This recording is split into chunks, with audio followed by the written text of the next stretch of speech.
समतल दर्पण से किसी वस्तु का प्रतिबिंब, समतल दर्पण से किसी वस्तु का प्रतिबिंब कैसा बनता है? आभासी। अब ये चीज हम बताए ना कि किसी वस्तु का अवतल दर्पण द्वारा बना प्रतिबिंब आभासी, सीधा और वस्तु से, बताइए क्या बनता है?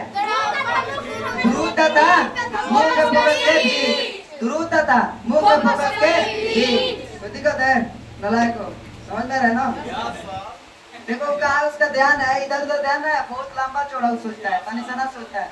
ये तब तो बढ़ा दिया गया है, आगे चलो देखा जाए।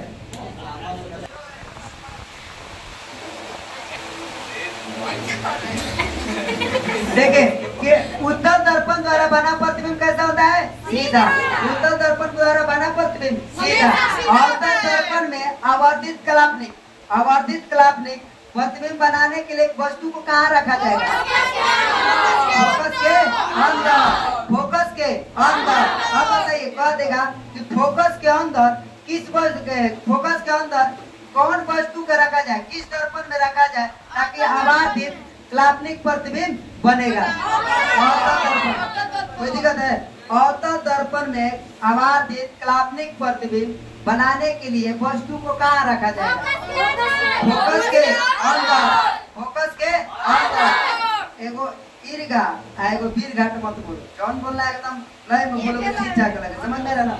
अब बोल रहा है एगो बोल रहा है चिल्ला रहा है, एगो बोलिए ना रहा है, नालायक है।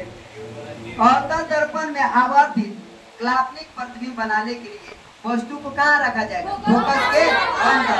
आवर्धित कलापनिक प्रतिबिंब बनाने के लिए वस्तु को कहाँ रखा जाएगा? फोकस के अंदर। उत्तल दर्पण द्वारा बना प्रतिबिंब कैसा होता है? सीधा, हमेशा सीधा। कोई दिक्कत है? जब रात के पढ़ाई हो रहा है, देखा जाए एक गोलीय दर्पण द्वारा बने प्रतिबिंब का आवर्धक ऋणात्मक हो तो प्राप्त प्रतिबिंब कैसा होता है? उल्टा। अगर गोलीय दर्पण द्वारा जो प्रतिबिंब बनता है आवर्धित और ऋणात्मक बनता है तो प्रतिबिंब कैसा होगा? उल्टा। आवर्धित और ऋणात्मक बनेगा तो प्रतिबिंब कैसा होगा? उल्टा। आवर्धित और ऋणात्मक बनेगा तो प्रतिबिंब उल्टा। किस दर्पण में? गोलीय दर्पण में। आवर्धित और ऋणात्मक किस दर्पण में बनता है? गोलीय दर्पण। अब कैसा होता है? उल्टा। कैसा बनेगा? उल्टा। उल्टा बने। अब देखिए साइड मिरर के रूप में उपयोग होता है कौन कौन लेंस? साइड मिरर के उपयोग में, साइड मिरर समझ रहे हैं? गाड़ी के जो साइड में होता है वो साइड, हाँ उत्तल दर्पण ना होगा? उत्तल दर्पण होगा। लेंस कर दिएगा, दर्पण लेंस गलत कर दिया है, ये लेंस गलत कर दिया है, ठीक है। दर्पण होगा, लेंस लिख दिया है, गलत लिख दिया है, दर्पण होगा। साइड मिरर के रूप में उपयोग होता है। साइड मिरर के रूप में किसका उपयोग होता है? साइड मिरर में किस दर्पण का उपयोग किया जाता है? साइड मिरर समझ में आता है? गाड़ी में जो साइड में लगाया जाता है शीशा, मिरर मतलब क्या होता है? शीशा। वो किस दर्पण का उपयोग किया जाता है? उत्तल दर्पण में साइड मिरर का उपयोग किया जाता है। साइड मिरर का उपयोग किस दर्पण का प्रयोग किया जाता है? अब उत्तल दर्पण का किस में प्रयोग किया जाता है? साइड मिरर में। कोई दिक्कत है? अगर यही चीज कह दे कि गोलीय दर्पण द्वारा प्रतिबिंब जो बनता है आवर्धित और ऋणात्मक, तो कैसा बनेगा? उल्टा। हमेशा कैसा प्रतिबिंब बनेगा? उल्टा। आवर्धित और ऋणात्मक किस दर्पण में बनेगा? आवर्धित और ऋणात्मक किस दर्पण में बनेगा? कोई दिक्कत है? बोलने में कोई दिक्कत लग रहा है तो बोलिए, हम समझा देंगे बढ़िया से। क्या आगे बढ़ा जाए? चलिए। सोलर कुकर में व्यवहार किया जाता है किस दर्पण का? सोलर कुकर में और साइड मिरर में, दोनों का किसका उपयोग है? सोलर कुकर समझ में रहे ना? तो कैसा होता है? सोलर प्लेट होगा ना? सोलर कुकर का प्रयोग किसका प्रयोग किया जाता है? अवतल दर्पण। और साइड मिरर में उत्तल दर्पण। साइड मिरर में उत्तल दर्पण का प्रयोग किया जाता है। यहाँ पर देखे उत्तल, यहाँ उत्तल है तो उत्तल को क्या किया गया? दर्पण किया गया था, तो उत्तल दर्पण में ना। साइड मिरर में उत्तल दर्पण। और क्या बोला जाता है? सोलर कुकर में किसका? दाढ़ी बनाने में किसका? ये बोलने वाले थे, मिस्टेक हो गया। दाढ़ी बनाने में अवतल दर्पण का प्रयोग किया जाता है और सोलर कुकर में अवतल दर्पण का प्रयोग किया गया। सोलर कुकर में किसका प्रयोग किया गया था? अवतल दर्पण। और साइड मिरर में उत्तल दर्पण। और देखिए सर्च लाइट का परिवर्तक सतह कैसा होता है? सर्च लाइट का परिवर्तक सतह माने कैसा होता है? सतह होता है, कागज होता है। कोई दिक्कत है? सर्च लाइट में परिवर्तक सतह जो होता है कैसा होता है? कोई दिक्कत है?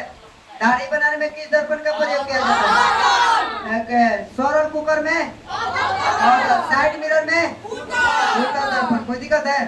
चलिए आगे बढ़ा जाए। प्रकाश की किरणें गमन करती है कैसा? प्रकाश की किरण जब भी गमन करेगी जाएगी तो कैसा जाएगी? प्रकाश की किरणें गमन करती है। प्रकाश का तरंग कैसा? उदाहरण है किसमें? इसमें चुंबकीय तरंग का। प्रकाश का तरंग विद्युतीय चुंबकीय तरंग का। प्रकाश का तरंग विद्युतीय चुंबकीय तरंग का। प्रकाश का तरंग विद्युतीय चुंबकीय तरंग का। प्रकाश के किरणें कैसे गमन करती है? सीधा। प्रकाश की किरणें कैसे गमन करती है? सीधा। प्रकाश की किरणें कैसे गमन करती है? सीधा। आप बताइए प्रकाश तरंग कैसा होता है? विद्युत चुंबकीय तरंग। प्रकाश तरंग कैसा होता है? विद्युत चुंबकीय तरंग। आप बताइए अवतल दर्पण में कैसे साइड मिरर के रूप में किस दर्पण का प्रयोग किया जाए? साइड मिरर में। और दाढ़ी बनाने में किस दर्पण का प्रयोग किया जाता है? दाढ़ी बनाने में जब अवतल दर्पण के किरणें अगर सामने आकर के परिवर्तक सतह पर टकराने के बाद 60 डिग्री का कोण बनाती है तो परिवर्तक सतह कितना डिग्री होता है? कोई दिक्कत है? अब देखा जाए आगे। प्रकाश तरंग कैसा होता है? विद्युत चुंबकीय तरंग। प्रकाश तरंग विद्युत चुंबकीय तरंग। प्रकाश तरंग कैसा होता है? विद्युत चुंबकीय तरंग। प्रकाश की किरणें गमन करती है कैसा? प्रकाश की किरणें कैसे गमन करती है? कोई दिक्कत है? आगे चला जाए। चलिए प्रतिबिंब होता है। काल्पनिक प्रतिबिंब हमेशा कैसा होता है? सीधा होता है। काल्पनिक प्रतिबिंब हमेशा कैसा होता है? काल्पनिक प्रतिबिंब किस दर्पण बनता है? किसमें बनता है जी? है समतल दर्पण में। अभी बताएगा ना। काल्पनिक प्रतिबिंब कैसा बनता है? समतल दर्पण में। काल्पनिक प्रतिबिंब समतल दर्पण में। ये कैसा होता है? सीधा। अब बताइए अवतल दर्पण में सीधा और क्या वस्तु से बड़ा तो प्रतिबिंब बनता है ना। अब पूछ देगा कि वस्तु से बड़ा किस दर्पण पर प्रतिबिंब बनता है? सीधा किसमें बनता है? अवतल दर्पण में भी बनता है। अवतल दर्पण में भी सीधा बनेगा। काल्पनिक प्रतिबिंब कैसा बनता है? सीधा बनता है। समतल दर्पण में प्रतिबिंब का आवर्धन होता है क्या होता है? 1 के बराबर होता है। समतल दर्पण में प्रतिबिंब जो होता है प्रतिबिंब का आवर्धन जो होता है 1 के क्या होता है? बराबर होता है। प्रतिबिंब का आवर्धन कैसा होता है? 1 के बराबर। समतल दर्पण में प्रतिबिंब के बराबर आवर्धन कैसा होता है? 1 के बराबर। कोई दिक्कत है? आगे चला जाए। में परिवर्तक सतह पर लंबवत गिरती किरणें का फोकस पर कैसा होता है? अपसारी हो तो लगत होती है। अपसारित हो तो लगती है। अपसारित हो तो लगती है। मैं अपसारित लगती है, गलती कर दिया है। अपसारी लगता है, ठीक है। उत्तल दर्पण में परिवर्तक सतह का लंबवत गिरती है तो किरणें कैसा लगती है? अपसारित लगती है। अगर उत्तल दर्पण में जो लंबवत परिवर्तक सतह गिरती है वो कैसा लगती है? अपसारित। माने अपसारित मतलब प्रतीत होती है कि मतलब गिर रही। समझ में आ रहा ना? प्रतीत होना कि लगभग गिर रही। गोलीय दर्पण में परिवर्तक के नियम का पालन क्या करते हैं? होता है। गोलीय दर्पण परिवर्तक का नियम पालन होता है। गोलीय दर्पण में परिवर्तक का नियम पालन होता है। अब कहेगा कि उत्तल दर्पण में परिवर्तक सतह अगर लंबवत पड़ती है तो कैसा प्रतीत होता है? अपसारित प्रतीत होता है। अपसारित जैसा लगती है। कोई दिक्कत है? आगे बढ़ा जाए। गोलीय दर्पण में दूरियों को सदा किसके सापेक्ष मापते हैं? गोलीय दर्पण के दूरी को किसके सापेक्ष मापते हैं? अब देखेंगे तो ध्रुव से ना कोई चीज मापा जाएगा। तो गोलीय दर्पण में जो दूरियां मापी जाती है अपना देख लेना। जो दूरी मापी जाती है किससे मापी जाती है? ध्रुव से। कभी भी गोलीय दर्पण में दूरी मापा जाएगा तो किससे मापा जाएगा? ध्रुव से।